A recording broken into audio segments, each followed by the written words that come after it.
What? Hello, everybody, and welcome back to the Resurrected Winners You podcast. As ever, my name is David, and I'm sitting 52 cards in a deck, miles across, Mr. Alex Aldridge. How you doing today, Alex? Hi, I'll pull it out of the bag. I'm doing all right. How are you? I am feeling fantastic, ready to dive into some game. I don't even know. I was saying to you before we started recording that I do not envy you that you were taking the notes for this podcast, because what a weird, wonderful game Inscryption is, Alex. What an experience. Multiple experiences all in one. We are now grizzled old video game veterans, and it's rare that I play a game that I think, oh, this feels different. This feels unlike anything I've ever played before. Everything these days, it's like, oh, Death's Door, love it, but it's a bit like it's got a bit of souls in it. It's like you can see where it's coming from. You can see it's sort of little tendrils leaking, but I've got no idea what this is. You did say one part of this game was Souls-like, though. I remember. I think I wrote it myself as well. Oh, did I? In my notes, yeah. Good, because I've forgotten. The Act 3, where you die and you have to go back and get your loot. You liken to the Souls. It's like a Simpsons quote. There's a Simpsons quote for everything. There's a Dark Souls reference for everything. Yeah, everything's Souls-like these days. That seems to be the... Yeah. Everything has to be Souls-like. We can make everything Souls-like in a way. Mm-hmm. Absolutely. Where to start? Yeah, Alex? Where do we start? It's gonna be a mess, isn't it? It's quite funny to think that do you feel slightly not unprepared, but I almost feel a bit rusty just because of the fact that we only recorded like 2 days ago. It's almost like I've not had time to discharge my pod energy and bring it back up again. Yeah, you've blown your load and you've not quite gone round the bend to come back and be ready to go again. Exactly. And my work has been really busy this week and last week, and it hasn't really given me a lot of time to slack off and do the notes properly. So apologies in advance, listeners. This pod will be probably a bit messy. But then again, is there a right answer when talking about Inscryption? Does anybody know actually what the hell's going on? No, I don't think so. This game is an odd beast, and I think like any sort of discussion has to be predicated with this game is so strange that any discussion about it is going to be strange by proxy, I suppose. Exactly. I mean, trying to tie this to like we did Firewatch in our most recent podcast, and that is a fairly this is a story game. This is the story. This is what we think about the story. This is a game that is sort of that changes so much throughout the course of it, and but then also so it's like it feels very gameplay orientated, but in a way that changes. But I was also fairly engaged with the story. I wanted to find out what happened. It tells a story in multiple different ways that all still tie the story together. Yeah, in a way that I think is largely, you could. It's followable is not a word, but it's you can understand what's going on for the most part. It's just it tells you in a disjointed way by mixing up what you're actually seeing and the ways in which you're experiencing the story unfold. Mm-hmm. You're then led to be confused when it's not really all that confusing, except for the overarching meta narrative of what's actually going on, where you've got some kind of Hitler code in a game that's really evil. It becomes sentient to stop itself, except one part of it has gone sentient to try and upload it to the internet, and all the while a man is killed. Yeah. And a woman was killed before that. And Hitler killed himself. Yes, he did. Did not expect to be... I had forgotten that Hitler point until I've been reminded of it when doing my research. So remind me of this Hitler... You're involved in this game. Well, we'll come to it when it shows up, yeah. So I think what we should do, as we already have kind of signalled or implied that we are lamenting we didn't play this last year and give it Game of the Year, because it probably would have got it. Yeah, I think so. I think we should first of all start simple and talk about how you play the first part of the card game. Okay. Where you are effectively playing cards against an opponent that are all based around animals. You are doing damage to your opponent's cards unless there are no cards opposing yours, at which point you are doing damage to your opponent, which then puts teeth on a set of scales. And the idea is to tip the scales towards your opponent in order to defeat them in that round. And you play cards using, first of all, just blood as a currency, effectively. And you have to sacrifice your cards to get blood to play better, or other cards. And you draw from a deck at every round start, and you can either draw one of your proper cards, or you can draw a squirrel, which don't cost anything to play, and therefore give you like a free bit of blood that you can sacrifice in order to play a better card. Yeah, I really like things. I really like the way that this game sort of asks the player to manage your card. Like, try to think back to other card games and even like physical ones that I've played, that they sort of mess about with mana, don't they? And then you can play cards that will sort of, I'm thinking Magic the Gathering, so that'll be like mana on it, and then you can add cards to the table that will give you extra mana, and you get a certain amount each turn, and you allow that to sort of spend to get your cards. But you like the actual act of having to sort of destroy the cards that are on the deck to allow you to play other cards is fantastic. It's really fun. Yeah, really engaging. Yeah. As far as I could tell and I can remember, it seems as if your starting deck is largely going to be based around the escape room part of the game, which is like going on around the table in which you're playing cards against this weird opponent who's kind of sat in the dark, who's kind of sinister and murderous. But there's also a bullfrog in there that I don't really remember when I got that, or whether you get that from the start. He just kind of gives you that as a freebie. That's right. Yeah, not sure either now. But you're right. Yeah, and I remember there's always sort of 4 cards. The bullfrog's an odd one because in my brain it doesn't really have the personality that the other cards have got. So like it was nothing to do with that.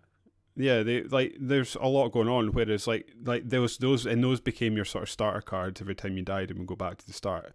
And the bullfrog was one of those. Was one of your starter cards? Yeah. But it just never had a personality of any kind like the other. No, it wasn't sentient in any way. The way that the stoat was, or the stink bug, or the stunted wolf, which you would find variously or through various means. I think the stoat is one that you get quite near the beginning, because his first interaction is you sacrifice him, and then the next time around he says you did it while he was asleep, but it's all right, and then he starts to try and talk to your player about the grand scheme that's actually going on around you. Did you? I think I said this to you before, but I got to the point where I started overthinking. You know, like when the cards are speaking to you. There's one. Was it confused wolf or something like that, or the stunted wolf? Yeah, that one.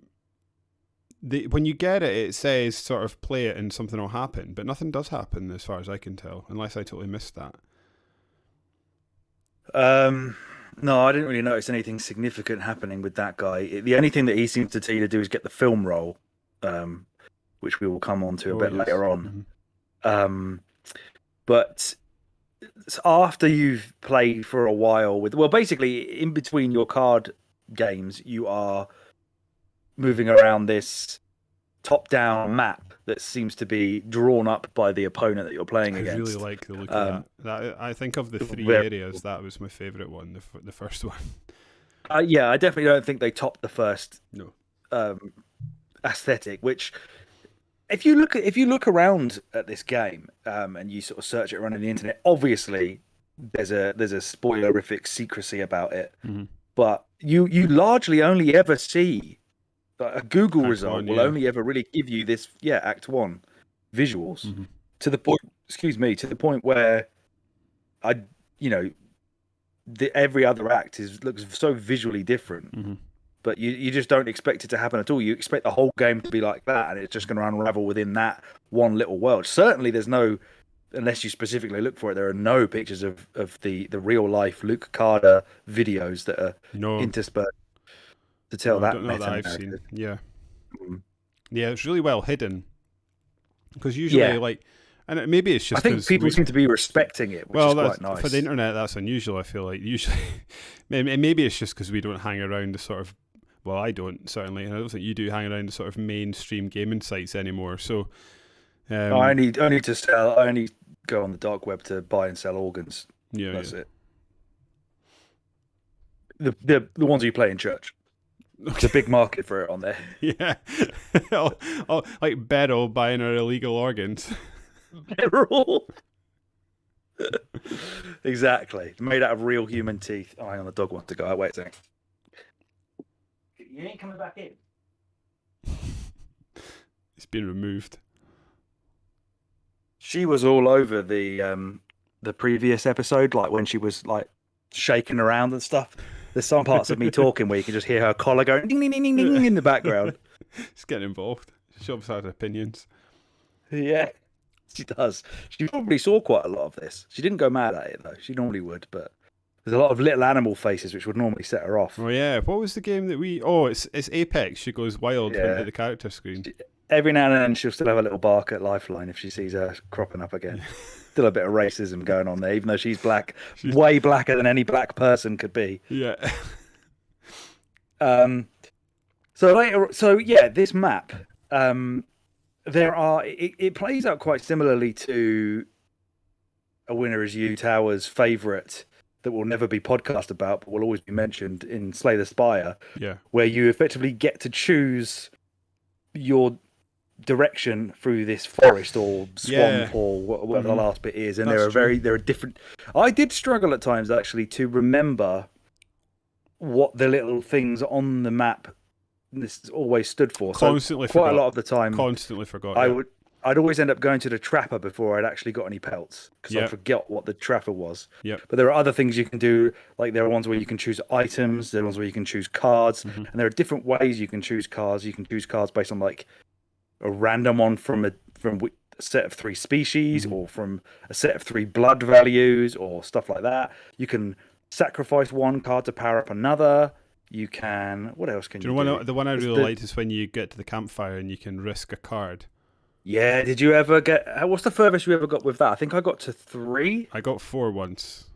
Did you? Yeah. I think I'd got to 4, but they ate me instead. Ate the card. I got to 4 and 1 because I had a card and I was like, it's useless, but if I just go for it here, I could turn it into a bit of a beast. That's so something I never actually did.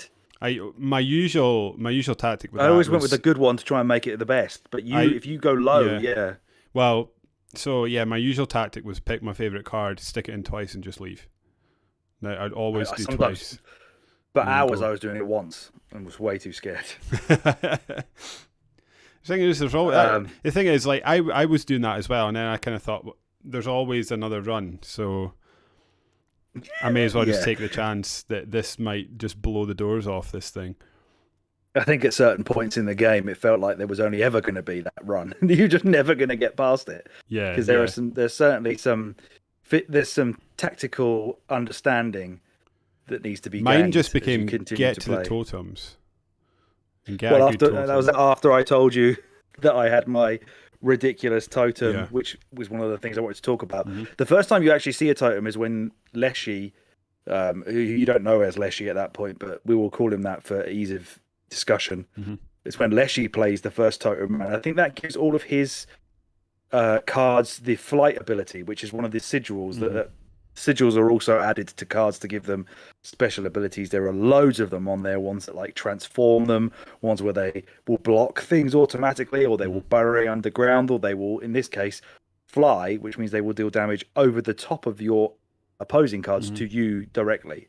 So he smashed me up in that one, and I'm pretty sure he's kind of supposed to. Yeah, I think so. Because after you lose that first totem fight, or whatever fight it is that you lose, is when he makes you go get the candlestick from within the cabin, which is when that part of the game opens up, and then that becomes your life system, and he tells you, you've got effectively 2 lives, and if they both the candles go out, you die. Well, or he kills you by turning you into a card with a camera, which will then later come up as a selectable card. Yes. But yours, at one point, were... Before you started to have this game click, your death cards were quite aggressive towards the game. This again, fuck this. Oh no. Because I just started calling them all David, and then I saw they were coming back, and I was just like, I had like 4 cards called David, so I just started just smashing buttons, and then as I was getting annoyed, I was just giving them sweary names. Yeah, I just started off like an idiot. I had like Frederick Dinkeldick, Adolf Hitler, Bin Laden. No, you were I smart can't with it. remember what else. Yeah. Um, so yeah, so you're moving around the map. You're doing all Hmm. these kind of different things. What was Yep. the thing where they had the it's like some kind of weird Siamese surgeon twins that would like stick two of your cards together. I got an absolutely brutal card at one point from that. Oh yeah, yeah. You could. Yeah, they would say turn away, and then they'd like splice the I always cards enjoyed together. that. Yeah. Hmm. Yeah. I also liked when they would add what do you call it, the little symbols to the card as well, and they would look like sewn on or stuck on. They would like just like you Yeah. would get cards that as you sort of progress through the game, they would just progressively looked a bit more Frankenstein, and they would all Yeah. be torn up and have things like stuck onto them and things. It was just visually that first area is just fantastic. Yeah. There's another square where you can effectively set yourself up to try and pass a test. There's like a weird little entity inside a cave, and he will give you a That's right. reward, I assume, if you can meet this requirement in this test. And Yep. usually it's like he's going to pick 3 cards, and they're going to have a blood total of X or whatever. Yeah, it And was I like never ever passed that. oh, ever. I passed them all because eventually I just like started like weighting my cards to. Yeah. There was something I was weighting it All one towards, and species, maybe. yeah, and I would always choose like blood total or something like that, and it would just always pass because I just had like built a deck that just was so weighted that direction. I think I failed the first one and just passed the rest afterwards. Nice. Mm-hmm. That's good. Yeah, I was not as good as that. I'm trying to remember. So we each have different story, and what I like is that they're different, and we each have sort of different Yeah. different I stories. can remember and how I did it. how we smashed the game, and I think mine was I got a squirrel head totem with a body of something that would just give me it back. So essentially, it meant I had 3 squirrels, and I would never have to pick a squirrel up again.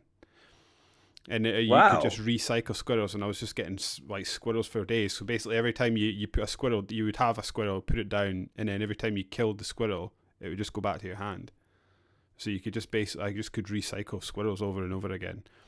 And if That's once I one got thing. like 3 of them into my hand, you were just like dishing out the blood, and you could put whatever you want down, pretty much. Yeah, I think it took me probably longer than it should have done to realize that the blood doesn't actually accumulate. It's Oh, it goes effectively. at the end of each turn. Well, Is no, that it's not like you could like kill. You couldn't like kill a squirrel, and then kill another one to play like later. Or yeah, like if like if you kill a squirrel, then play your turn, and you still have 1 blood left. yeah, Or even if you kill, you've got 1 blood to get something onto a table, and you kill something that gives you 2 blood. That'll still that extra blood doesn't get banked. It just goes. yeah, Mm-hmm. yeah. So it's always like you have to kind of manage that correctly. Yeah. And later on, this part of the game will introduce bones as well, where you get a token for if one of your cards dies, and you can use those for different cards as well. My way of beating this section was that I got a totem as well that made all of my squirrel. Hang on a minute, I've written it down. I just have to find it. That's right as well, because I had Frankenstein. I'm sure. I wish I could remember what I'd done now, because I'm sure I'd Frankenstein a squirrel, so I would always get it back, and I would be getting something else with it as well. Oh, nice. But I can't remember. Yeah, so you had the totem to keep Yeah. giving Just you back keep squirrels, and all your recycling, squirrels were better than normal. Yeah. So mine, I can see it here. So I had a totem that added a worker ant sigil to my squirrels. So that allowed me to take a squirrel and play it for free. That would then give me a worker ant, which I would then sacrifice a squirrel to play the worker ant because I got the 1 blood from it. And I could just repeat that process every go. And the worker ants have their damage go up by 1 for each one that you have on the board. So you just had a So by the table full time of I'd done it ants. 4 times, I would have 16 damage in every turn, which is way more than you'd ever need. Yeah. Yeah. So usually I could get 3 out there, sometimes even 2, because at that point you're still getting, if they're unopposed, you're getting 4 damage every go, and you're only needing 2 goes to win off of that. So I basically had that and didn't really engage with almost anything else in that section. So anything I was getting, like upgrades or whatever, I barely ever used. I had some amazing cards that just weren't needed because none of them are going to do 16 damage Yeah, that's for wild. free. Yeah. My So favorite card in the deck was like once I got like a hyper upgraded praying mantis because he would hit in 3 different directions. So like if you yeah, got him up to like 4 damage, he was doing 4 damage 3 times, and if there was nothing in front of him, he was doing a similar thing. And I yeah, found I exactly. was Yeah. wrecking shop with him. Before I had this ant jobby, that was definitely one of my favorite cards. Um, Obviously, the wolves are always usually quite good. Mm-hmm. I never really did a lot of stuff with things like the mole man or the burrowing stuff or the ones No, that go under the water and come back up. It was usually just trying to get the flying ones oh, I or the didn't really ones that mess with the block the flying. flying. The flyings, the bees, the ants didn't really touch them when I Mm. played. You know, that's one thing I wish I'd sort of prodded at more is that I found my play style and I stuck with it. Like I like when you were talking about using the Yeah, ants and stuff, and the bees seemed to be quite interesting as well. I wish I'd sort of messed around with that more, whereas I just became I would just become a cannon, just trying to get as high damage cards for as little blood as possible, and just get them out on the yeah. table as quickly as possible. I think a lot of before I had this sort of magic epiphany where I blitzed the game with all of these ants, Mm. I was probably trying to aim my deck building around death cards because if you can create a good death card and are lucky enough to get it back in your next game, Mm. some of them I had were utterly ridiculous. They'd be doing like 8 damage for no blood and they would move along the line or something like, I can't remember exactly what they were, but I remember some of them were, I think one was called like Fuckety Fuckface. He was really good. Um, yeah, those death cards were really helpful and they're a really cool mechanic. But sometimes you'd end up making an absolutely terrible one if you'd had a really bad run. You had absolutely nothing in your hand that was worth having, and you're trying to Yeah, make this sort of like I had some Frankenstein death terrible card out of cards. it.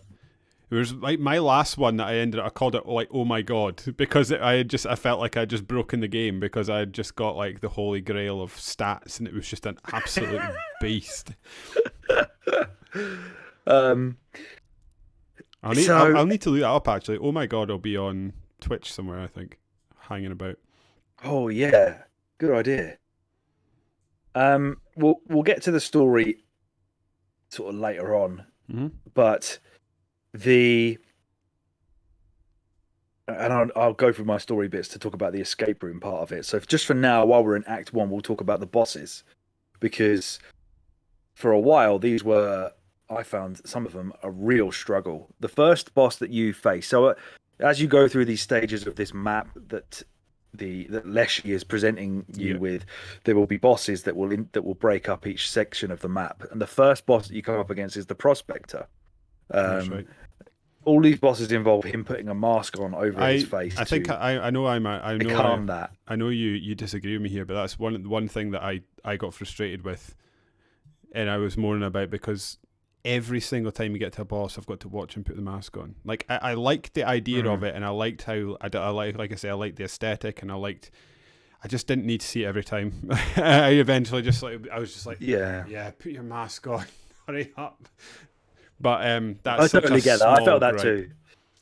There were some things that would be sped up in that bit. So things like extinguishing candles, Mm-hmm. giving you the smoke part. Like certain parts, they would cut the dialogue away from as the game was going on. But as you say, every boss encounter would then repeat with his. You'd always have a couple of lines to say, and you'd have to try and skip your way through it.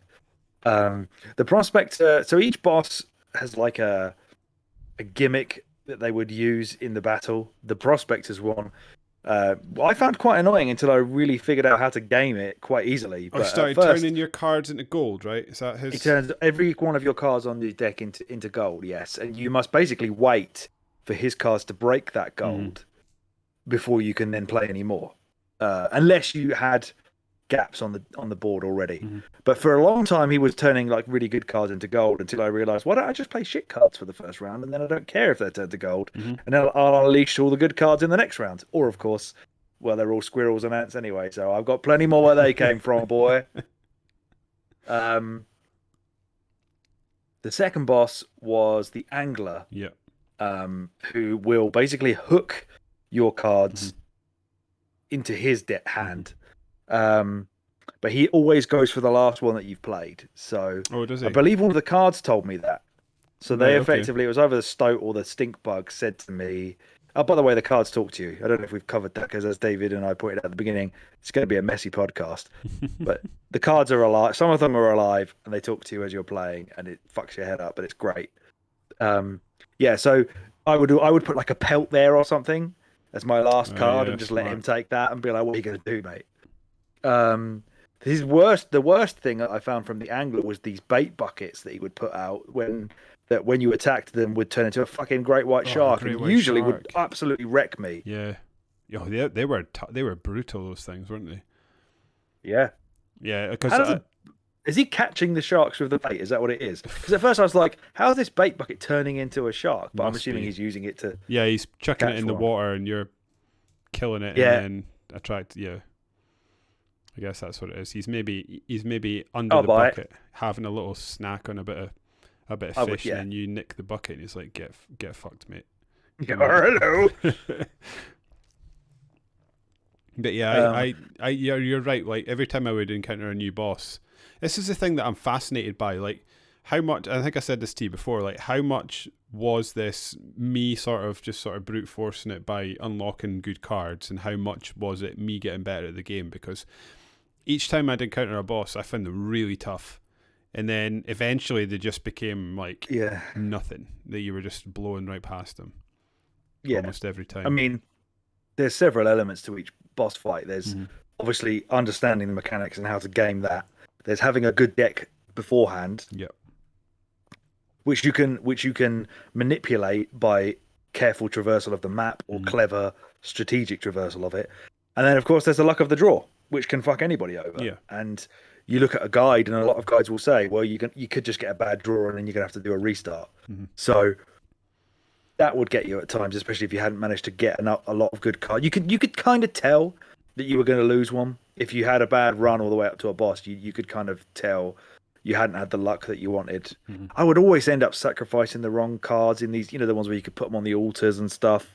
I'd always end up like picking something stupid and then really regretting it later because I thought I was clever, but I actually wasn't. I think I had one where like I can't remember exactly what it was, but I tried to sacrifice a card or like power up a card that tried to make it have like a flying ability and a moving Yeah. ability, but it had 0 damage, so it was totally useless. I was just like, what the hell was I doing? That was so dumb. The third boss in this act is the Trapper. So all of his cards were sort of made out of they were like contraptions, weren't they? Like hunting traps, effectively. That's They were right. like Yeah.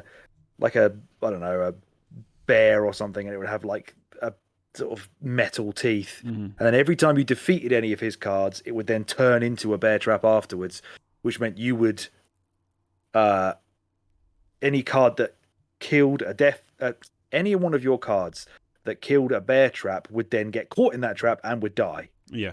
So you basically had to really pick how and when you were going to attack this guy. Hmm. And I guess that's when the flying cards would have been a great advantage because you That's wouldn't true. have to involve yourself with the bear traps at all. Um, there's one point as well with him where he like makes you do a trade because obviously he's been a character you've interacted with on the map up to now by trading pelts with him for powerful Yeah. cards. But it happens in this boss fight as well where he offers you cards to trade with. Yeah. But I didn't care because I had all these ants and stuff, and so I was like, whatever, just Take what you want. hurry up. I'll just Yeah. feed my ants to your bear traps, and I've got more ants, mate. And of course, the final boss is Leshy, who starts off with 3 lives to your 1. Hmm.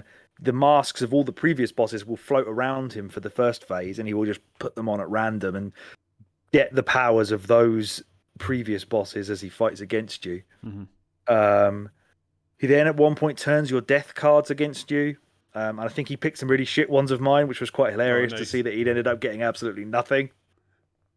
And then his last throw of the dice is to take a picture with his death camera of the moon and turn the moon into a card that will basically deal 1 damage to all of your cards in a row, all 4 of your cards, but never did any damage to me. Yeah, I that was just. I managed to beat that really easily. Yeah, when I countered that, I think I just killed that so quick that I didn't really even realize what it was actually doing. I think I watched you do that. It wasn't. Yeah, I don't know. I think at that point maybe we had got ourselves up in. Well, your ants were on the table. They were nibbling away at everything. Yeah. There's just no saving it. So after we do this first act, that is when we. Oh, sorry, no. In the first act as well, you've also got this escape room side of it, which I actually really enjoyed. Apart from our least favorite part of the game, which was our least favorite part of the game. Yeah, the thing that you and I both hate. Oh, the puzzles! Oh my goodness! Yeah, I still don't think I know how they work. Nah, I just brute forced them. Just moved it about until until it let me go. I think towards the end I actually just looked it up because I just can't be bothered because it doesn't make. I tried really hard to look at the puzzles and think to myself, this must be trying to play itself out like an actual game is going on, and I need to total 5 damage on my side. But every time that happened, it didn't look right to me. If I tried to count it up right, it just didn't total 5. So at that point, towards the end, I was just like, I don't care.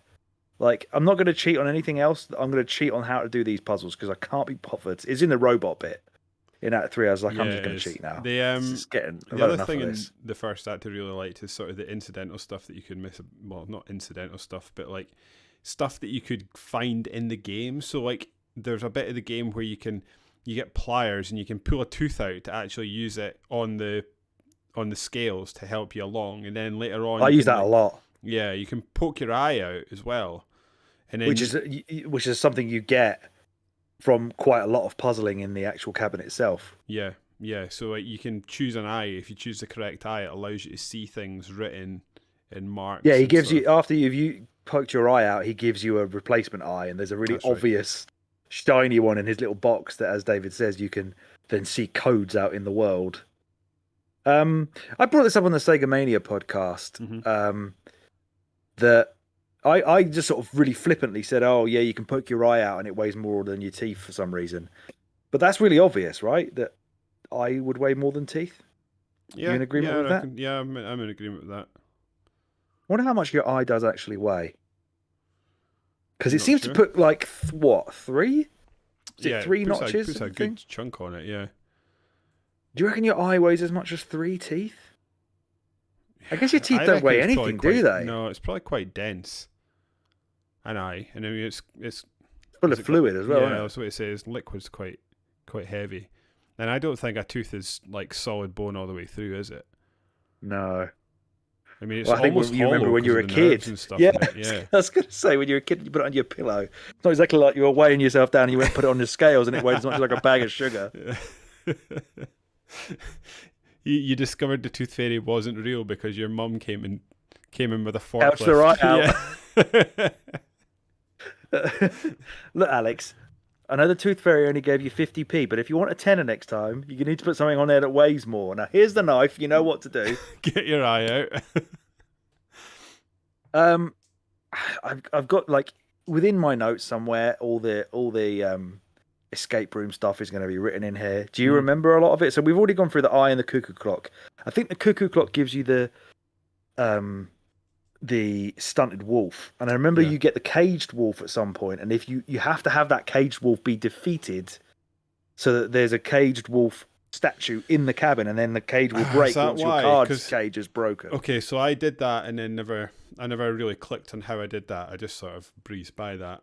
And then there's another bit where you can put a statue to get a knife. Oh, that's how you get the knife. Yeah, right. You put the wolf statue next to the squirrel thing to then balance that out, and then that gives you a knife which you can then use to get the eye, which means then you can do the cuckoo clock, which gets you the roll of film, which you can use against the Leshy once you've defeated him to turn him into a death card. There's one actually which you never get to use. There's one that I don't think I did, actually, now that I'm thinking about it. So on the same wall that the cuckoo clock's in, there's a picture with a card. Never figured that out. You just had to... Shall I look it up? You just had to copy the cards that were on the picture on the table. So like it would have a picture of like 2 cards in certain positions, and if you put those cards on the table in this position, it would give you something, but I'm not sure what it would give me because I don't think. Oh, sorry, I'm talking about the The potted plant. What's the potted plant now? You know, there was a picture on the wall of a potted plant. You could take the potted plant out of the picture Nope. and hold it. Nope. Never. And you could put it on a stool by the door near that deer's head thing. Oh, could you? Oh, yeah. No, I never got it to do anything though. No, that's true. Neither did I. If you keep touching that deer's head, its eyes go red. But I never figured out what that did either. No. I'm going to look this up. Yeah, so what painting is this that I've not even figured out? Because it says it here. There should be a one to your right as you're making your way to the vault. When you first look at it, it will just show an empty table, but go back to it from run to run, and you will see the game board with certain creature cards placed in a certain order. Memorize this immediately and replicate their placement as you play during this run. You'll know you've done it right when the screen goes pixelated briefly and you hear a distorted chime. Finish the match and go back to the painting. There should be an item in the painting. Click on it and you'll pull the item out of the painting. Bring it back to you at the table, and the item's ability will be added to the table and carry over for the rest of the game. Oh, should have done that. First time you do this, you get a 4-leaf clover. Yeah. So what's this potted plant thing all about? Obviously, there's a human skull thing that you could take the teeth out of to kind of and can you not mess use about to with buy his cards candles as well? Or you can mess about with Really? a candle. I'm sure you can mess about with a candle that either gives him one less life or gives you one more. You get smoke. Oh, is that it? You can go to the shelf behind Leshy and there's candles. You can extinguish it and you'll get a smoke card. Ah, right, okay. Oh, you get greater smoke cards, sorry, every time you get one in a boss fight, and they've got higher stats. The first reward will give the player a potted plant. This is the same thing. It will give the player a potted plant. This allows the player to switch cards out for more random cards when they have a choice to get new cards. Second reward is a third candle. The final reward will swap out the player's squirrel deck for a bee deck. See, I never even heard of bees. Oh, did you not? No, so this is why when you kept talking about bees, I was like, I wonder where he's getting these from. Yeah, they seem to be similar to the ants, but you put I could never figure out how to be effective with it, but you could put a beehive on the table, and then when it got attacked, it would start sprouting bees. I know he had those. Yeah, well, you can get them as well. Well, and I must have done it then because I had bees. Yeah. Oh, okay.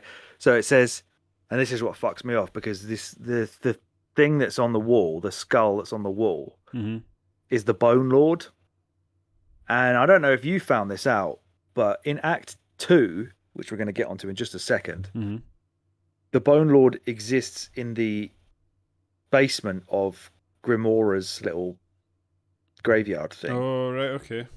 And if you get 2 items to go see him, he basically gives you a way to start every fight with a bone. Which, as I basically played all bone cards in that entire second act, I really could have used. I wonder if I did that then, because But he's like a big fuck off like skeleton bloke in the dungeon. You need 2 things to give to somebody to get down further into the basement. Oh, is he downstairs in the basement? Yeah, I did that because I ended up having 1 bone. That must have been what I got from him. Yeah, he's like a big kind of skeleton antler man. But apparently, it just says here, if the players click on his skull enough, his eyes will turn red, but that seems all that he can do in Act 1. So it just does nothing. Okay. So yeah, after we've done this first part of the game and you've defeated Leshy, is when we get these clips of Luke Carter, who is a fictional YouTuber. Yeah. If you're watching the YouTube video, this is what is referenced in the intro. Is that correct? Yeah. Meant to be. Yeah. So he starts off with these fake Pokemon cards, doesn't he? And then he comes back later on saying he's been to a garage sale, and he's bought these Inscryption cards. And this is where he gets one of packs has been opened and resealed, and it's got coordinates on that he instantly knows the location of. And then he goes to these coordinates, digs up where they are, gets this floppy disk of Inscryption. And this now allows us to start a new game of Inscryption because as we begin this, we are in the middle, we can only continue a game. Now the theory there, right, okay. the theory there is around. We're going to skip right to spoilers and end game meta shit. Hello, Cola. The theory there is that we are continuing the game of Casey, who is the girl who effectively created this. Yeah. But probably didn't die in a fire. Probably was killed off by what they called Game Funa, the company that make the game. Yeah.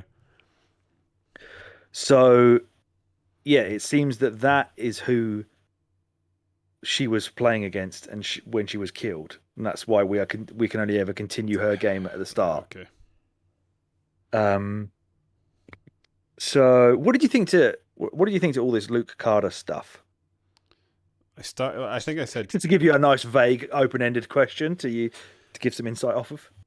I really liked it, if I'm honest. Yeah, I started off thinking, oh, this is dumb, but then by the time I'd finished watching the first set of videos, I was like, oh no, I want to see what happens here, and I find it quite interesting. I was absolutely totally satisfied with the way all of that played out towards the end. Yeah. At the beginning, it would just seem kind of like, oh, okay, this is a bit of a goofy way to set up the next part of the game.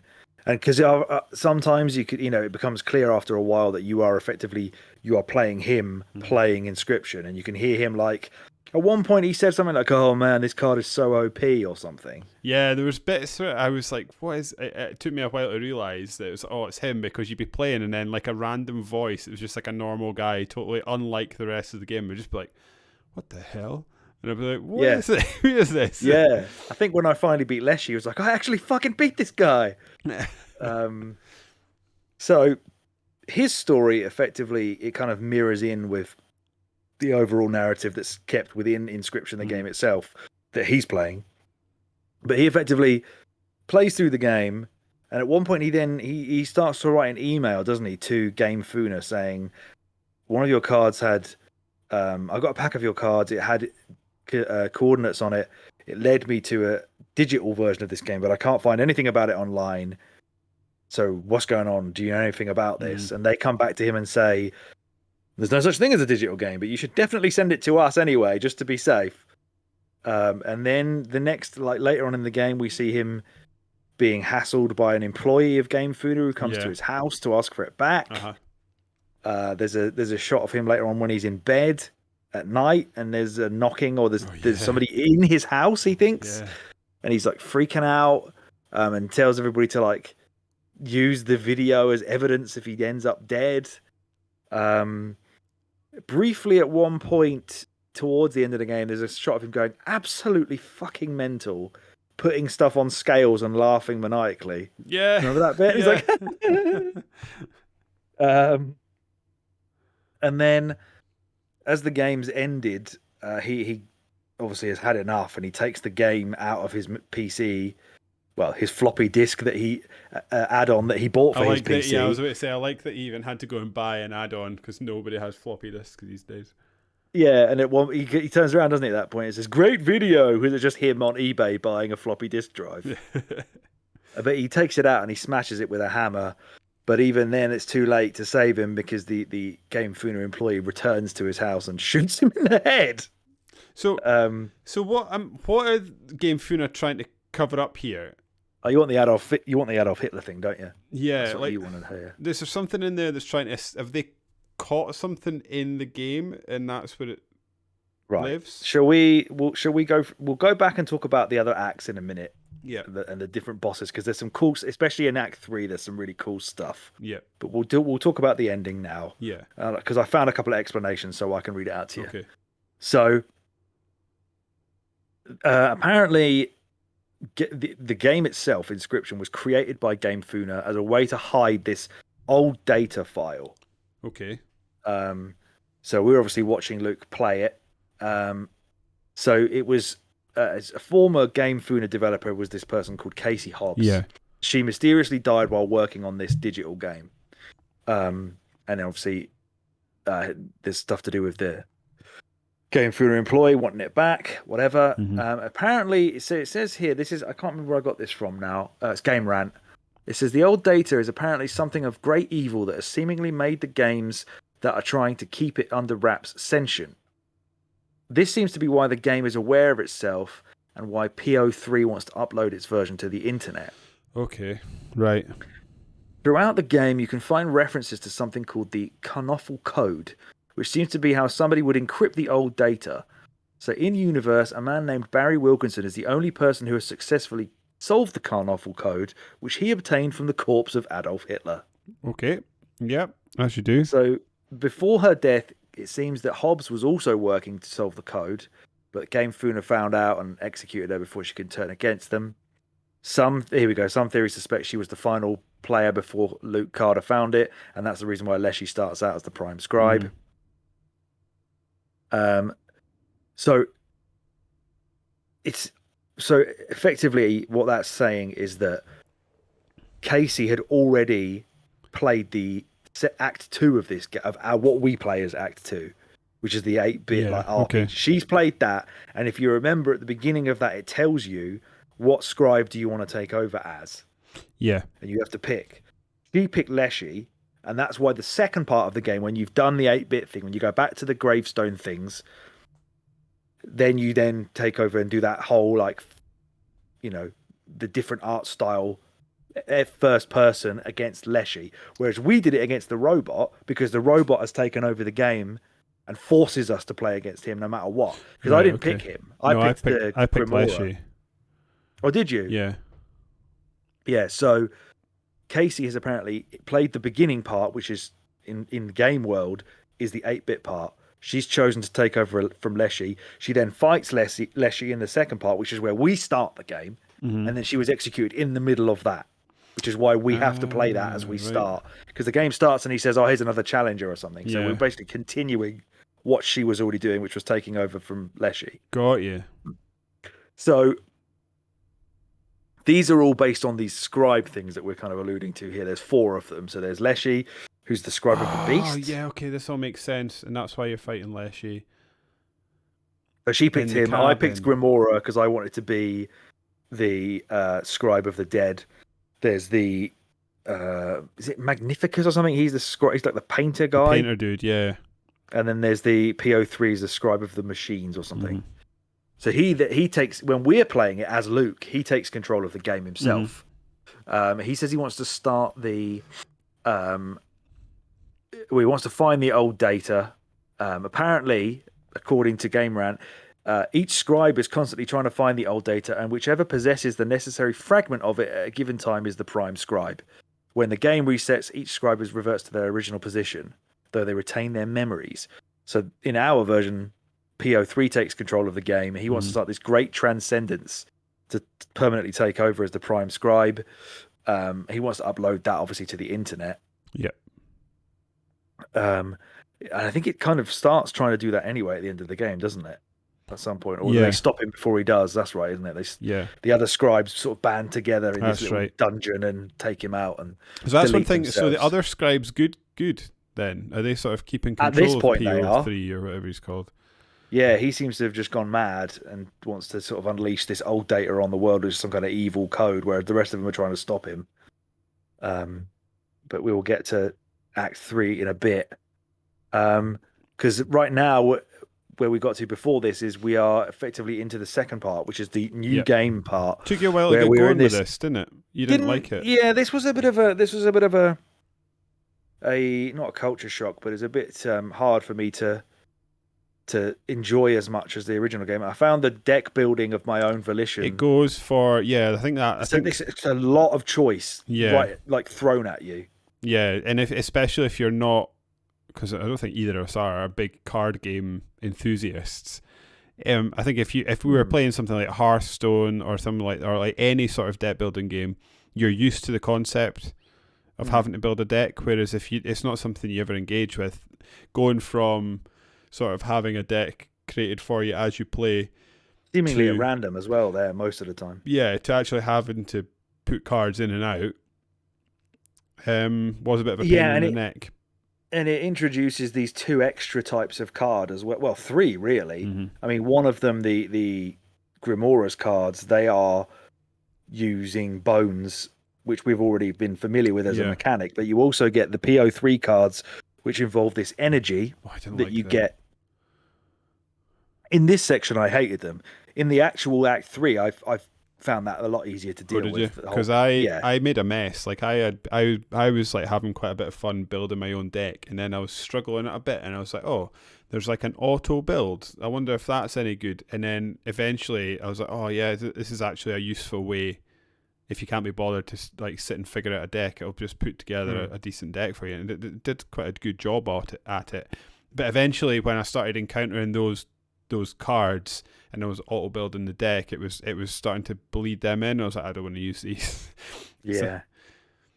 I didn't engage with the Magnificus versions of the cards with the gems. I didn't engage with them at all. I really hated that. And I think that was to my detriment towards the end of the game, where you have that very brief. You have to do it, yeah. Mm-hmm. And I didn't know what the hell I was doing. Yep, exactly. But effectively, with those ones, you have to play like a sort of a Nox card or whatever it was that gives you the energy of a certain color, the gems of a certain color to then play. Yeah. Yeah, and if once that card gets destroyed, you have to then play another one before you can actually play any more. Mm-hmm. And then the energy one, I think the energy would build up like when you lost cards, and when rounds started, you'd get more. Certain cards would give you energy or multiply energy for the robot stuff. It became a lot more obvious towards the third act when you were forced to use that type of card all the time. But in this 8-bit version, like I said, there's so many new mechanics thrown at you right off the bat, and you're trying to make a deck that's going to work, not really fully understanding it.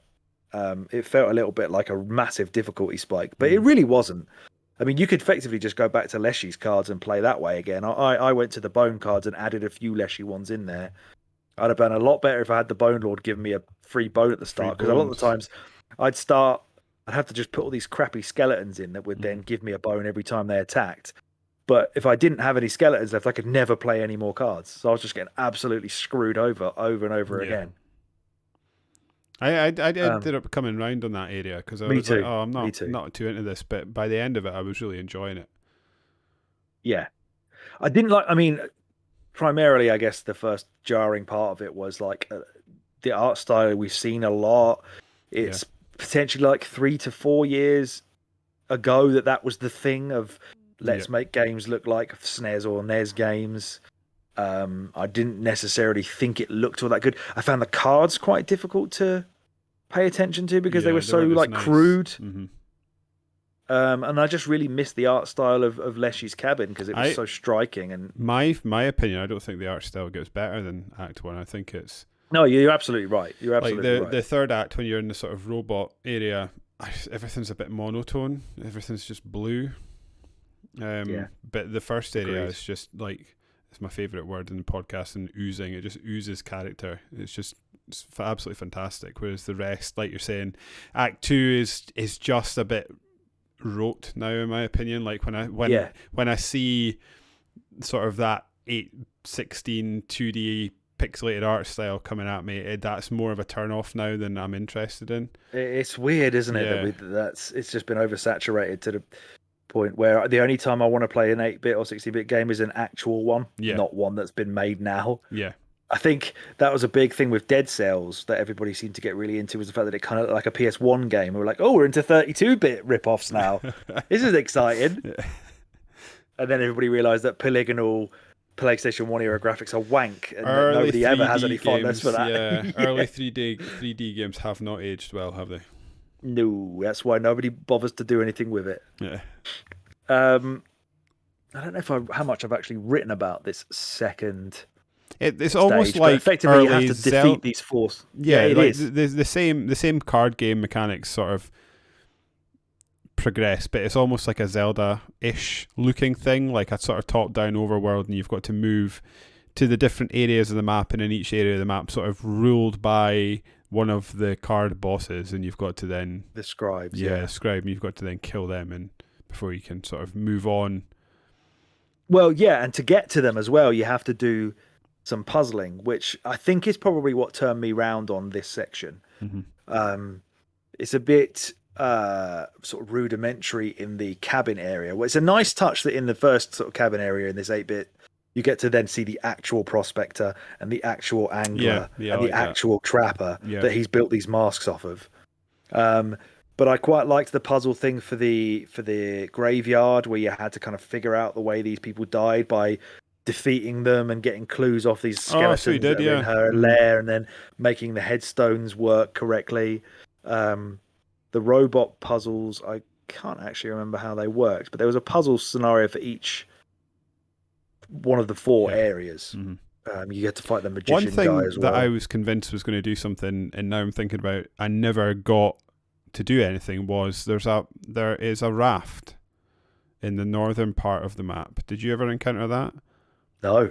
There's a raft, and then you go up to it, and it's like, oh, this is the escape route for someone. And then you come back later, and there's another person there, and you can speak to them. And then I just finished the level, and I never got it to do anything. I thought it was going to do something for me and take me somewhere, but it either didn't, and it was just one of these things, or I never managed to figure out what it wanted me to do.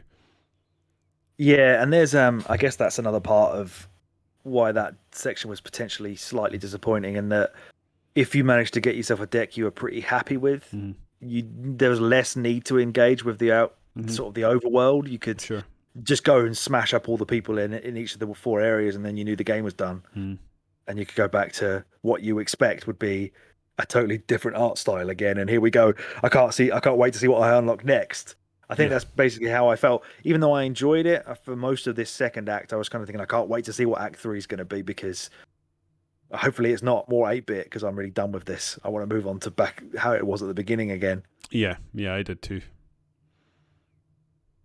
Which it basically does do. We then, after you've done all the 4 bosses, the transcendence can start to begin. Well, because PO3 takes over the game and forces you to pick him. Then we end up in this chain to this metallic table, and we're fighting him the same way we were Leshy, in a similar sort of first-person style, with the cards now looking slightly, reminiscent of how they did at the beginning of the game again, but we're now using robot cards with energy and stuff. Primarily, the best part of this third act is the bosses that you get to fight. Yeah, they were really good. Some of these were so inventive and creative. Even though, quite a lot of it was like trying to be sort of meta, almost like Metal Gear style. I think I said that to you, didn't I? I said just pull some real Metal Gear Solid shit on you. Oh yeah, because when it's like reading your hard drive and stuff like that. Yeah.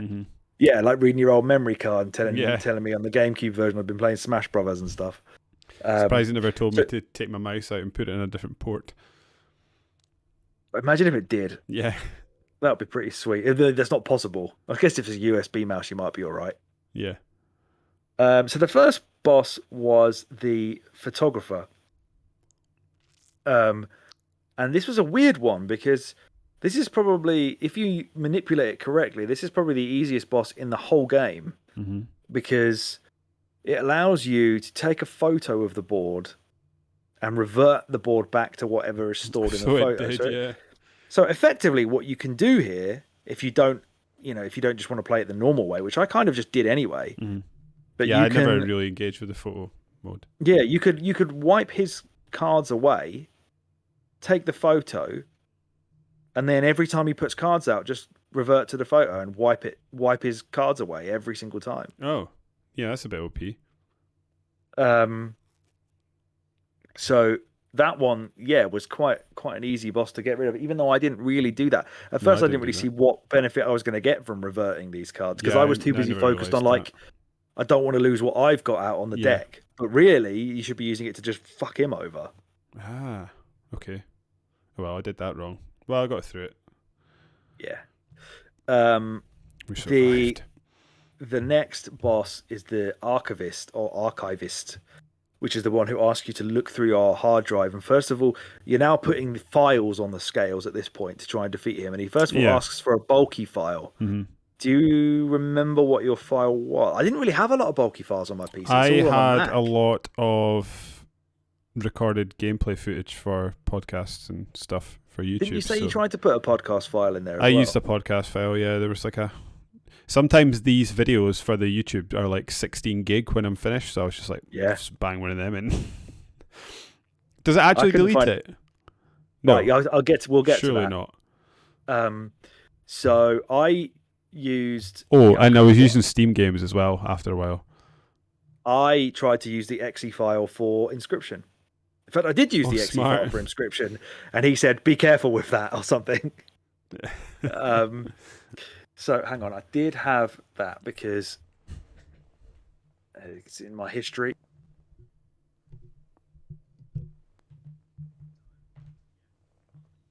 Giving bulky files to this to weigh it down. He then says he wants one that's the one that's closest to your heart. He wants an old file that you've had on your PC for a very long time.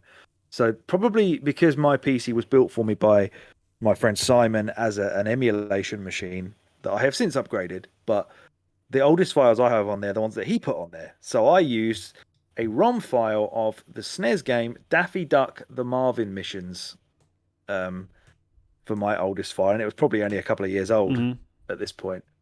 But what it says is, so he gives you this caveat to this. He says he wants you to find the oldest file, and it will turn it into a card for you. But if you lose the card in the fight, he will delete that file from your laptop or your PC.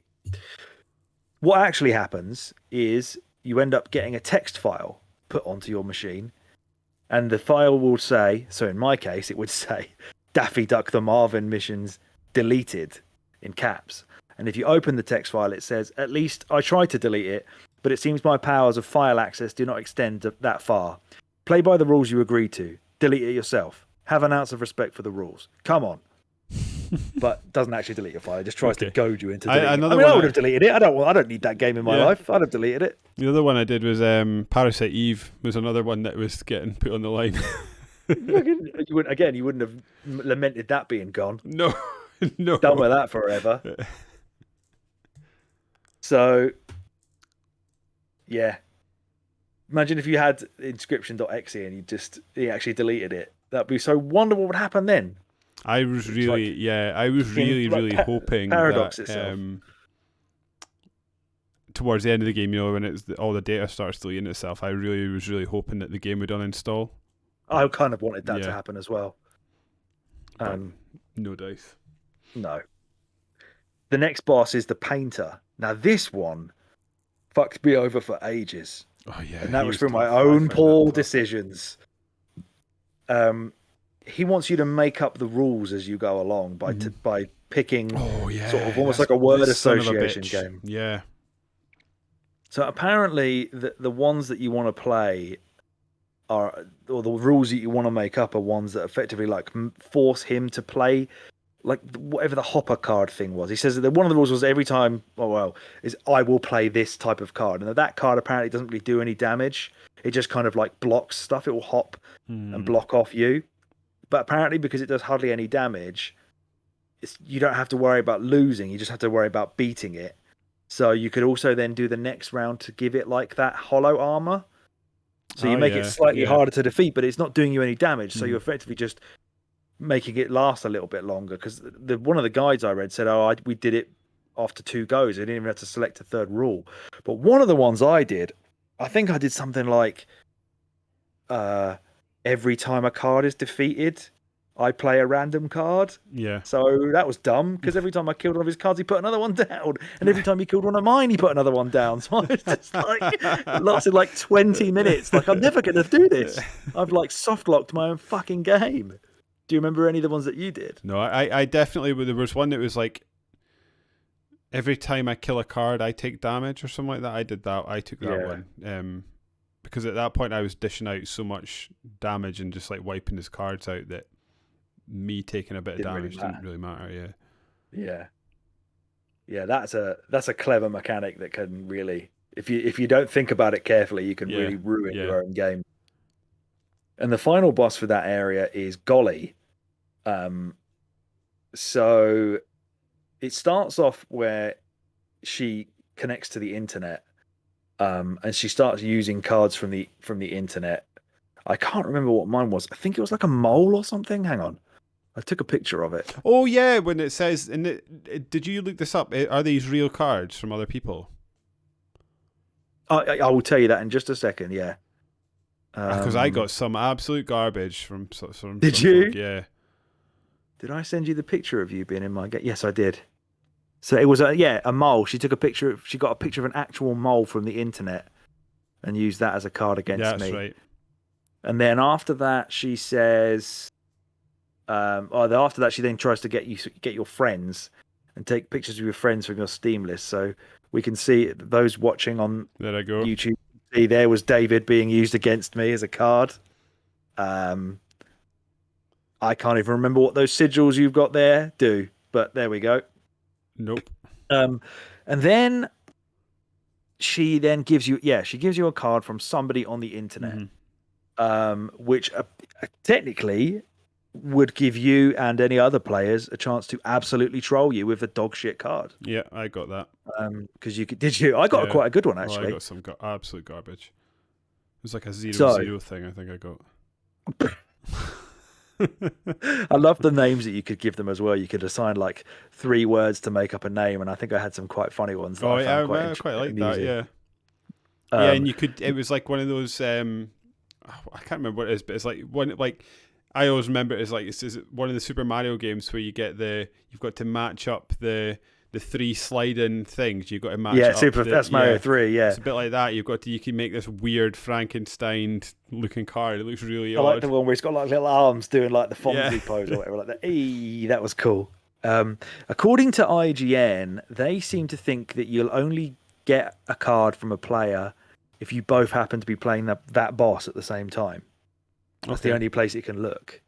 And conversely, when you give out a card, that's the case. Because for me, so after you get a card of a random player, you then select your own card that you've made, and you're able to send it out to somebody else who has to be playing that boss. Now, if that person uses your card and wins, you win immediately. And does that actually happen? Yeah. I didn't do that because she couldn't find anybody, so I just got to keep it. Oh, did you? Right. Okay. So I didn't even get to send it. Yeah. When I played it, I sent it, and it was like, right, I'm going to send this to someone, and then she goes, "Oh, I've given it to someone. Let's see how they get on." And I was just sitting there like this, and they were like, "Oh, they're taking." Imagine if they're going to make a cup of tea. Well, I was like, "Oh, this must be scripted," because they're like, "Oh, he's really taking his time. Oh, he's doing well. Oh no, wait, he's died." And then they were like, I just, so is it possible then that she was describing a real game that was happening? Yeah, and if that person had won that fight, you would have immediately just won the game and never had to do the rest of it. Son of a bitch. Which is brilliance. Yeah. That's genius, that is. But I didn't even get to send it, so I just had to fight her the old-fashioned way. And then that's all the bosses there. And then after that, there's a part where you have to. There's one of the security cameras goes out in the robot base, and you have to go check it out. Yeah. And you end up going down into the basement. And you speak to these other 3 scribes. They say just try and play along with the game. We'll do the rest. Just like make him think he's going to win. So we eventually get to the final boss of fighting PO3, who wants to start this great transcendence. At this point, he then like starts showing Luke his own webcam feed, and you see Luke like sitting there playing his game, and he calls him Luke by name, and then starts to begin this transcendence where he says, you've given me access to your hard drive, you've given me access to the internet, so now I'm going to use that to upload this old data file and I guess destroy the world or bring Hitler back to life. I don't know what it does. I assumed that this transcendence was just this thing would escape from the game. Well, maybe, like an evil entity in the world. Yeah, That's what perhaps. I took from it. Yeah, I didn't really. I found it from this time on, I got a bit confused about what the game was talking about. Like when it goes to the next section, which I assume you're coming up on, like I was like, something's getting deleted. But other than that, I have no idea what they're talking about. Absolutely no idea. Because it was like they seemed to be good because they stopped PO3, but then at some point during the next section, they become a bit aggressive again. And I'm like, are they good or bad? Couldn't Well, quite except figure it out. Leshy. I quite enjoyed the so yeah, they so as PO3 is trying to do this upload to the internet, Leshy then rips his robot head off. Yep. And all the scribes are there. They say they tell Luke to start a new game, but before he does that, Grimora then says, I'm going to fuck this, I've had enough, I'm going to delete the game. So she then wipes the floppy disk and the game kind of starts looking as if it's deleting itself in the top left corner. Now, I don't know if that is actually timed or it's just like the deletion level would go up as you got through the next sections of the game. That's what I was quite suspected. panicked at this point, thinking if I run out of time, is this going to stop? Yeah. Like, is it just going to game over me and I've got to do, I don't know what I'm going to do at that point. So they all kind of want to have another game with you while they still exist before the game is deleted. Mm. And Leshy's game, he's really nice to you. He's like really apologetic. He always says like, oh yeah, you did really well. You had some great cards. I really enjoyed playing against you. Yeah. I'm glad you were able to beat me. And all. He's like totally change of heart at this stage. I fucking loved the aesthetics for the Grimora fight where you've got all the like skeleton stuff and the evil, spooky. You get to see the bone cards actually like manifest in real. Yeah. Like that's special art. So I was so gutted I didn't get to play more of that. Yeah, it was really good, wasn't it? Yeah, I was thinking to myself, like, I really would love there to be like a roguelike element to this afterwards where you can just like play one of these styles. Mm-hmm. I'm not going to do that while yawning. One of these styles just indefinitely and keep playing the card game in whatever style it was. So we then have a fight with this Magnificus, and his card game plays out like a kind of like 3D chess almost, isn't it? The actual model, you get actual models of these fighters like in a 3D grid in front of him, and he says to Luke like, why don't you eject the disc? But he says, Luke, he says, I know you're not gonna eject the disc because I know you need to see what happens, but we're both doomed because you're doing this. Both of us are going to meet our makers soon. We get to play his game, but his game is where it starts to get really glitching out. And I love how as you're playing this last segment of the game, as it's being deleted, like the tables will eventually get taken away, and then like the scenery goes away, and then the cards go away, and they all try and shake your hand as they're getting like what's the word? As they sort of dissipate into the ether. Yeah. We even get to play as like the 8-bit dude for a bit again. He's just kind of walking around in almost an empty segment after you've done the Magnificus fight. I always kept the little 8-bit guy that looked like Bender from Futurama. I was the little robot guy the whole time. Oh yeah, I found one that was like a Labrador head. Oh really? Yeah. Well, it looked like a Labrador with a monocle on it. It looked like to me. Oh, actually, when we are the 8-bit guy, that's the very end because you then get to go access this old data. And as you try and see what the old data is, it's like loads of like Polaroids and little codes and stuff, but loads of it's like redacted and scribbled out. And before you ever get a chance to read anything, that's when it kind of cuts to Luke ripping the disc out of his hard drive and sort of out of the disc drive and smashing it with a hammer. And then, as we said before, he tries to call the police to expose Game Funa, but then the woman comes to his house and murders him.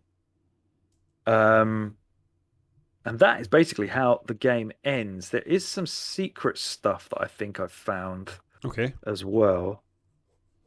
So this took people a lot of time, apparently, to figure out. So there's cipher codes, effectively, that you have to decipher to get this secret ending. So hidden in the files, there's a hidden text file called log.txt. So you have to use a series of decryption codes found in game to find hidden messages. There are 4 known cipher clues. So the first one is hidden. There's an ending cutscene and there's a post-it note. And it's got like loads of what looks like gobbledygook written on it. Yeah, I went I paused the. Me too. I went back and paused it because it's like something must be there, and I saw it and I was like, there is, but I don't know what this is. So on I went with my life. It's just a load of stuff. So it basically says it's in kind of like leet speak. So there's letters and stuff numbers replacing letters. But it basically says mycologist 12 perhaps ? Blood dollar letterbox is effectively what it says. So apparently, mycologist 12 refers to the hidden boss in part 3, where you're trying to solve some sliding puzzles, and this is in the mycologist section. After the mycologist is defeated, players will find a card, and the first numbers on the card are 918234489010. That's the first part of the cipher. Perhaps ? Points to the fake name in the credits of the game, Louis Natas, who created the beeper model. That's a reference to a previous game by the developer called Hex. Okay. There's a link to the beeper model that doesn't exist, and players have to replace the letters and numbers in perhaps with the corresponding numbers in the URL that leads to nowhere. And they are 8339344 ? Blood letterbox points to the meeting with the Bone Lord in part 2, which I didn't fucking do. If players have the screen resolution set to letterbox or 4:3 ratio, you will be able to make out the code for that part of the puzzle, which is 8043 $702D $666. In order to use the cipher, you have to use a combined code of all 3 above in the old data.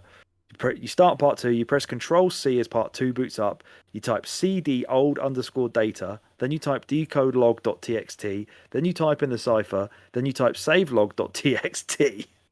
Oh my goodness.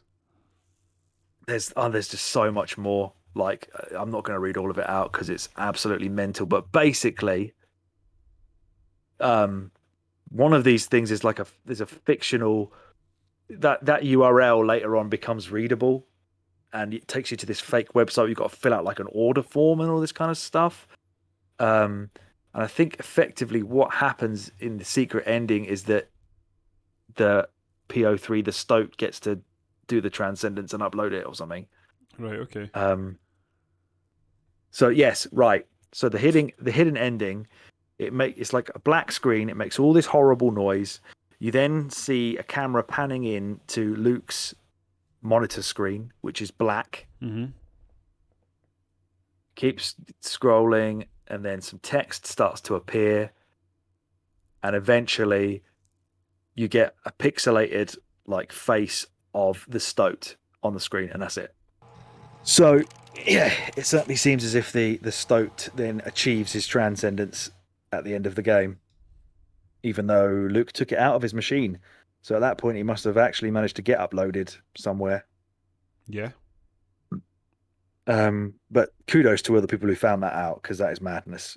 Yeah. Even the first, that was only the first cipher I read out. The rest of it is it's just nuts. So that's me doing a lot of talking. So let's have some final thoughts from you, sir.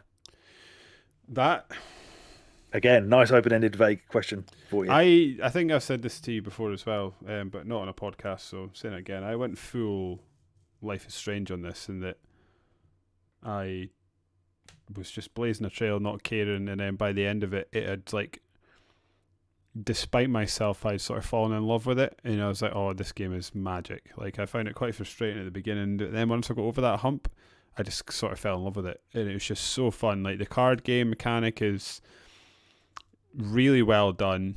It's a really enjoyable card game, for sure. And the story is just engaging in a way that you just want to keep playing to find out what happens next. I actually found myself looking forward to getting the next like little YouTube video, little cuts to find out what happened. Me too, yeah. And that ending was rough. It just like opens the door, and I was like, "Whoa, this took a hard a hard right into the bushes. Like, yeah, I think it's, and he's made a couple other games, hasn't he? This guy, I think. Yeah, he made Pony Island, which is starts off like really dumb and then goes, I don't know, just goes absolutely mad after a while. And then The Hex is a game about 6 kind of like video game tropes protagonists trying to, like some sort of mystery game there as well. But there's 6 of them. That's why it's called The Hex, for like a hexagon. Got you. I've heard like people describe these games as like interesting, but this is sort of the culmination of things that he's been learning while he's been doing these interesting titles, and this is the sort of most coherent game he's made. I would say that it definitely appears to be that way around. Yeah, I kind of have an interest in going back to play these old games, but they don't look as if they're that fun to play, and it would only be through, as you say, like the curiosity of what he's actually, the madness that's in them, rather than enjoying the game. Because this is, as you said, this is not only a really solid card game, but it's a really well told story in a really like innovative and unique way, and as well on top of that, it's a really cool like little puzzler with all the escape room stuff and the puzzles that are in the 8-bit part. Like, he's created so many top quality elements to this game and tied it all together with this ridiculous meta story with so many hidden things inside it that it's impossible not to love this, even though you didn't like the first part for a bit, and then I think almost as if after you started to fall for the game, you then went back and realized how good the first bit was and how much you enjoyed that, looking back on it now that the rest of the game had clicked for you. Yeah, absolutely. That makes sense. Yeah, absolutely. And I often felt that as much as I liked like the first area, it finished when I was ready for it to finish. I think if they had sort of tried to extend the whole game out to just be that, I think I probably would have got quite bored playing it. But that's one thing that I thought they did quite well, is as much as I didn't like the next set. I did like them all, but I wasn't quite as in love with the Act 2 and 3 as I was 1.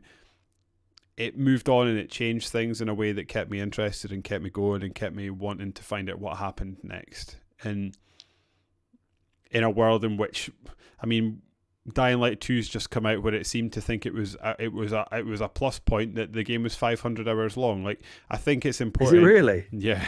I think it's important to actually know when to get out and know when to know that your part or this part of the game has run its course, and that might be an hour, it might be 2 hours, but knowing when to leave, I think, is a real art form that is becoming rarer and rarer in video games as everything tries to be sort of the one live service game, or which is such the a shame. one big open world game that you play all year, and then like there is a spot for these types of games, and I think that is an art in itself. And this is such a special game. Like, don't get me wrong, like there are issues with it, and there are, like I'm saying, like at a push, I would say the pacing could have been slightly better on occasion. It could have been a bit more snappy getting through different areas, but this is unlike anything I've played in a long time. I'm trying to think of equivalents, and I just don't think there is.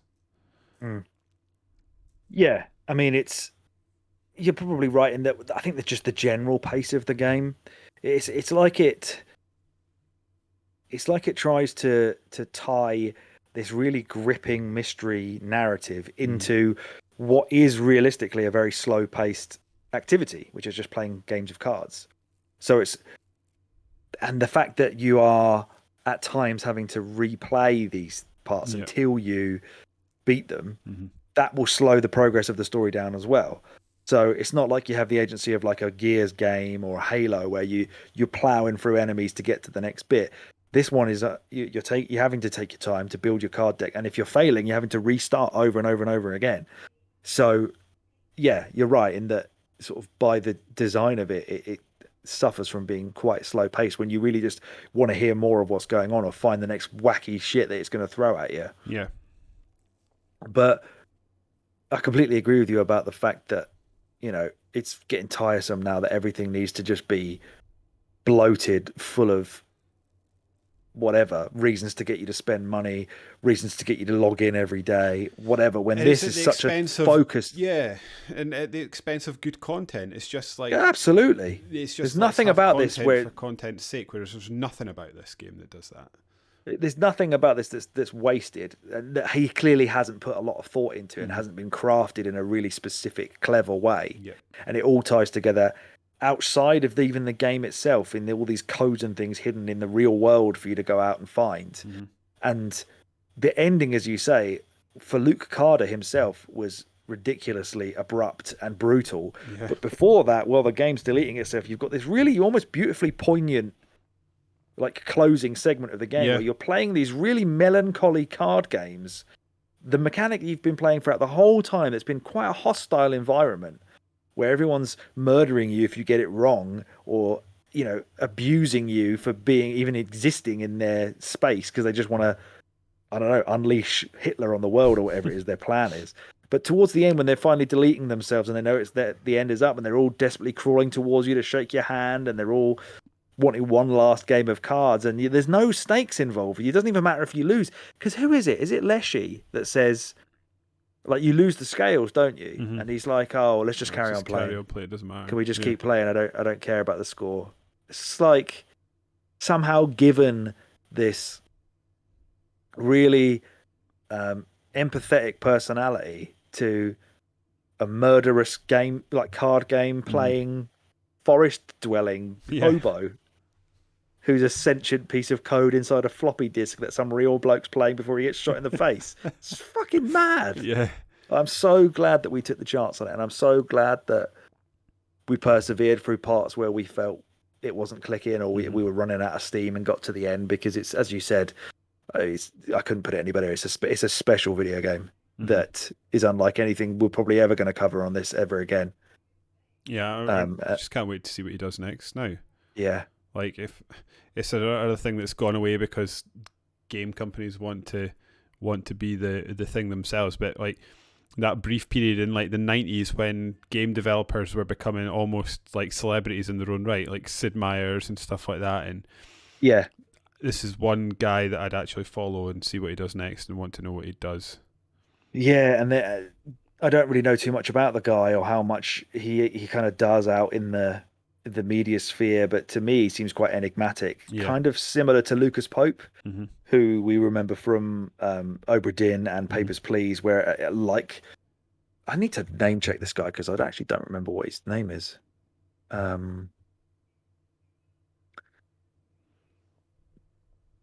Daniel Mullins, that's his name. So yeah, Daniel Mullins, quite like Lucas Pope. I'm just really interested to see what that guy does next as well. And probably going to get covered on here, I guess, either one of them, depending on whether it looks good or not. Do you know the exciting thing is, it may be something I don't like, and but I think what we can guarantee is it's going to be different. It's not like going to be the same game released over and over again because people will buy it. It's just going to be something that's, I bet you, it's going to be something that's just totally different from what he's done before, and I think that's exciting. And actually, if I don't like it, I don't like it. I'm not going to hold it against him or get annoyed or anything. Just like, I'd rather he just swung for the fences and see what he could come up with. Just go mad, do what you can. Let's see what you've got. And I think as well, you can kind of check your initial impressions at the door, and you have to now at this point. We've kind of learned to be patient with it and to let it play out and not like judge whatever these two guys are doing at the beginning. Because I guess that's the worry, and there's going to be more than you think there is. Yeah, I guess maybe that's the worry, and the expectation that it's not all as it seems becomes the trope in itself. Yes, that's a good point. Maybe how he baits and switches us is just makes something totally straightforward and normal. Yeah, maybe. Just makes like a Mario clone. Yeah, but what a game! What a game! Fucking brilliant. It's not come out this year, but it's the 2022 Game Awards for A Winner Is You. It's going to be on the list. Strong starting contender, considering they're going up against a game that was optimized terribly for the platform we played it on, and Ratchet and Clank, which was as engaging as a table made out of the blandest wood that you've got coffee stains on. I don't know. I'm looking at my table. But that's all we've got so far. I mean, we've got some good contenders coming up in our to be played. Yes. And we've got some cool retro shit with anniversaries this year, so it's going to be a tough fight. But Inscryption's going to win at least one award if we just do like most innovative, just to give it one. Yeah. If we just decide, I don't know, Elden Ring's the best game ever made or whatever. I know you're probably not going to think that, but What is next up, Alex, on the podcast book club? it is a game that you have started to play, and had I actually not written indecipherable garbage in terms of notes for this podcast that I've spent the entire evening since I got back from a fucking hard day at work trying to arrange into some coherent order and still failed. You were living the we gimmick, did the Alex. ending. Yeah, we've done the ending of this game like halfway through the podcast and then went back again. So I would have quite liked to have played this myself, but you have played a little bit of Binary Domain, which we briefly mentioned on the last podcast. Yeah. It's got an anniversary this February, and I'm worried that it's bollocks now. And it is. It doesn't look great, but it is. As a 60 FPS, does it at least run nice? Yeah, it runs fine. I was enjoying streaming actually, and then my internet wet the bed. It's because my Xbox up here is wireless and it's too far away from the router. But technical issues aside, in my head, and maybe it's because I didn't really play games with headsets on then, but in my head this was a bog standard anime version of Gears of War. It's nothing like that at all. It is like I was sitting playing it and streaming, and you could do voice commands. I don't remember that at all. I forgot that. Yeah. And I was like speaking to him the whole time, and then, like when I'm like trying to chat on Twitch, he's like, "Are you talking to me?" And I'm like, "No, I'm not talking to you." And he's like, "Okay." But it works surprisingly well. I mean, it doesn't like my Scottish accent, but oh, you poor sod. Lots of things don't. So there's one. Oh, this is going to like totally ruin the next podcast, so I won't go too far into it. But there's one scene in this game, like a cutscene, where one of the robots like realizes that he's got robot skin under his flesh. Oh, no. That I remember like blowing my fucking mind and just being like, "Oh, that's so cool! Imagine if that was what happens to me." I just cannot. I can't wait to see it again, and I bet you it's not held up. No, I'm interested to see what it does because it's mad. It is mad as all hell, but it's. I remember enjoying like shooting legs off of them and having them crawl around and stuff. Oh, there's red. Like I've encountered these red ones that go like super speed. It's just like watching. They've obviously just animated in the same way. They've just sped them up, and it just looks so funny watching them scurry about. But yeah, Binary Domain's next, and then we're hoping Elden Ring after that. Is that correct? We were going to potentially. I need to get the spreadsheet up. I think we were going to potentially try and fit something short in there in case. So Elden Ring is on the cards, but we don't want to. Elden Ring is coming out as well. I mean, we don't want to kill ourselves. I think at some point it depends how you feel, and depends, I guess, how I feel that makes you decide whether to play it or not. But I would quite like to play Cyberpunk this year. I'm going to play it anyway, I think. So yeah, maybe we'll cover that. Maybe we won't. It looks like it's you know, like I think I say this all the time, but I do quite enjoy an open world game.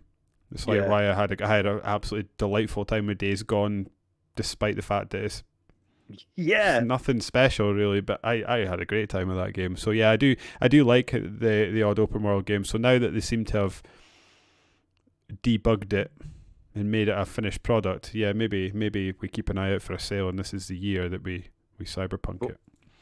Yeah, so I don't think we've got anything else, because I think the way that these podcasts are going to end up coming out is that we're going to just basically play Binary Domain until Elden Ring comes out, and then or simultaneously we'll be playing those two games. Yeah, I mean, we'll hit up Binary Domain whenever we need to, because this one's not coming out till next week anyway. So you've basically got 2 weeks before you've even got to start playing Elden Ring. Well, that's the thing. I think I wonder how you feel about this. Is that like we're gonna do Elden Ring, but I don't think either of us want to feel like we've got like a millstone around our neck to have to get through it, because we'll end up hating the game, and we need to try and have fun with it. Hitting release dates really does us any boost in terms of numbers anyway. I don't think we need to worry about that. No, but I say like we do Elden Ring, and then we just sort of keep tabs on it. Like we get Binary Domain done, we start playing Elden Ring, and then we'll just periodically talk about it and say, like, how far do you think we are through it? And if it is taking us a while, we'll just figure out like like that Friday night we did Streets of Rage. We'll figure out a game like that, and then we can take a night off, play this game together or on our own. Hell, we could even do some mobile games, whatever. We just something, and then just something to plug the gaps so that we don't do binary domain and then it's like a 3-month gap or whatever. Yeah, because we've obviously got Symphony of the Night after that as well. So yeah, that's pretty short. I mean, you can beat Symphony of the Night in like 5 or 6 hours. Okay. And I know we talked about potentially, because it's a Metroidvania, playing Super Metroid as well, which again is like a 6-7 hour game. So there's a couple of retro ones there. I'm going to start researching in earnest now a good handheld for playing some retro games, because I think that would be great. Well, it will be in Sega Mania magazine whenever you get it. It's, I believe... What, a retro handheld? Yeah. Oh, brilliant. Oh, fantastic. It's playing Sonic Adventure. Nice. Yeah, I'll have a look at that then. Because that a retro. Looks like exactly what I want, because I've actually been thinking about that'll play get an old 3DS or something. That'll play up to... what did he say? I think it plays up to like... It can even play GameCube games just about. Okay. It can play like up, or like Saturn, PlayStation 1, like...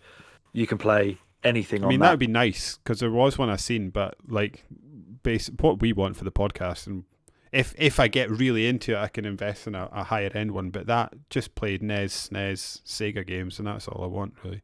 Yeah, it's under £100. Oh, brilliant. Okay, I'll wait till the mag comes out and invest in that then. What's it called? I'll write it down and have a look at it today. I will send you a link to it so I can find it.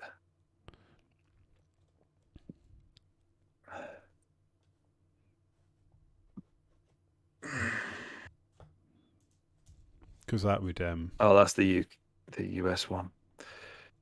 Well, this is the website for it anyway. You can obviously buy it, because there's a really good one that's come out, but it's like £300, and I'm like, I don't want to spend that. So this would be ideal. If you're spending £300, you're kicking the ass from Steam Deck. Yeah, exactly. But considering that he's played this and he's reviewed it in the mag and said that it's fixed a lot of the issues that the first one had, like input lag and RP2 all that kind of stuff. Retroid Pocket 2. Yeah, it's $100. But to get it, I can ask him where he got it in the if you want to have a go for invest. It. That'd be good. Yeah, I think I do, because I just think if I can sit downstairs, if we're doing an old game and I can just sit downstairs while Annie's watching TV and play it, that's rather than be cooped up here, which I spend most of my day doing. Yeah. Oh, also, were you in the office today? Yeah. Yeah, because I was like, I sent you an invite for Apex and you didn't arrive. I don't think I even got one. Well, when I came off, I was like, Alex has missed the day. I got 3 wins at lunchtime. Oh, fucking hell. I know. Unbelievable. Are you on tomorrow? I'm here for the rest of the week now. Yeah, I'll be on tomorrow. Good. Right, well, since we have... I'll sit here like this because that'll be a hard cut, and I'm just suddenly holding my head. It feels a little bit odd for us because we've just recorded a podcast, but by the time this come out, it will not be like that for the listeners. So, as you're waiting for, I guess, the next podcast, which will be, planned to be Binary Domain, and then Elden Ring will be on the docket, but it will come out when it comes out, and will be, if there's going to be a long break between Binary Domain and Elden Ring, we're going to slot in some other games so that we can keep the podcast coming and keep your ear holes entertained and filled with our chat. But yes, okay, it feels a bit odd, but yeah, I take it like in terms of what we've got going on, we don't have anything going on really, because we just told you about it in the last podcast. The only other thing is, I guess, if you're listening to this podcast, go and check out the video version, because I've recorded a nice little video to start the podcast too that I hope you enjoy. And he's got a lovely Mega Drive set up behind him this time that I don't believe was there last time. No, I need to. I quite liked when I was switching in and out games, so I thought I better start doing that again. I really like that. Enjoyed it. Yeah, so check that out. If you watch us on YouTube, you can find us for your ear holes by searching for us on your podcast platform of choice. We'll be on there, hovering about somewhere. And if you want to, let's minimize this. Go to goombastomp.com to find all the links there in one handy place. Exactly. If you want to send us an email to give us a bit of chat and ask us a question, send us an email to awinnerisyoupod@gmail.com. You can follow me on Twitter @DavidSmiley1. You can follow Alex, Super Thrillix. You can follow us as a group on Twitter and Instagram, which is @WinnerIsYouPod. Also, check out Winner Is You podcast on YouTube if you haven't already. I think that's it. It has gang signs and everything in it. Yeah. I think that's it, Alex. It bloody well is, mate. Nothing else for you. I want inscription cards to exist in real life. Yeah, we're going to have to keep an eye out for those. Yeah. Surely it's going to happen at some point. Or maybe he's too much of a hipster that he wouldn't do that. He'll go full Flappy Bird one day and just delete everything off the internet so you'll never see him again. Oh, it was going to go Phil Fish. Yeah. Yeah. And on that Phil Fish bombshell, I have been David. He has been Alex. We have been a Runners You. And I'm out. Keep gaming. And also go to Etsy because they're on there. Bye. Oh, no.